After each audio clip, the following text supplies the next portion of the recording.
Hi. Just another little quick video about the separation of powers. And so Mrs. Chadwick should have passed out to you tenet number 4 where it talks separation of powers.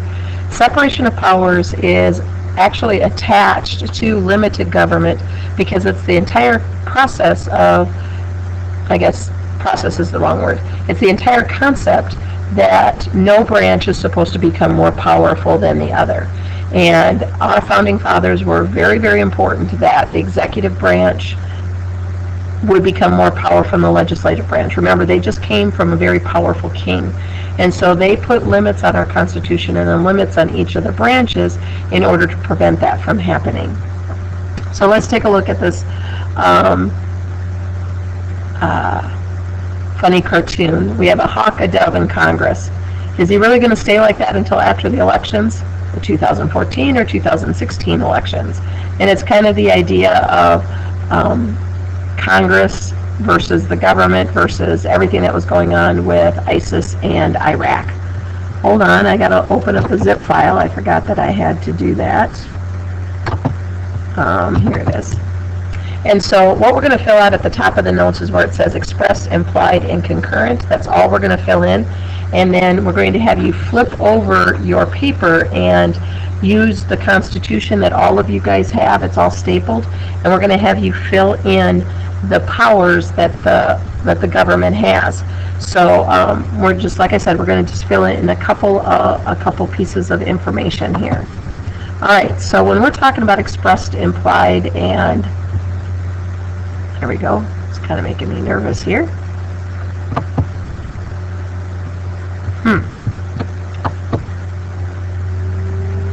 There we go. But I think it jumped. There we go. All right, so like I said, what are the basic powers of Congress? Congress has 3 powers.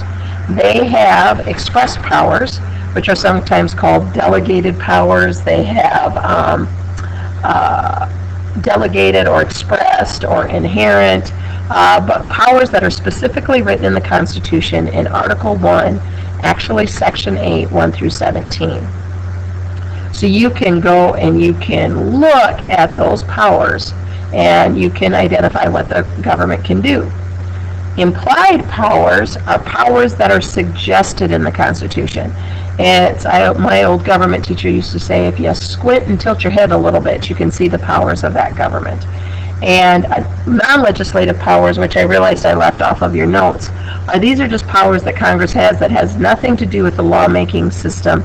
It just helps our country to run a little bit smoother. So, for example, one of the powers that Congress has is the ability to tax, taking the public money for government use. We know that our tax dollars are used for good things and sometimes for evil. Okay. Another one, there are all kinds of taxes out there. There are tariffs of, when you encourage people to buy home products instead of foreign products. So like if you were to buy a foreign car, you probably find out that there's quite a few tariffs on it to try to drive their prices up so that you would think about buying an American-made car. Another kind of direct tax is where you pay directly to the government. That would be indirect tax. A direct tax.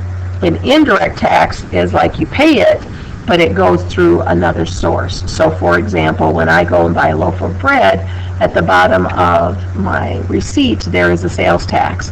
That is for the purchase of that bread, and then Judd up at Total Stop will pay that tax on behalf of me.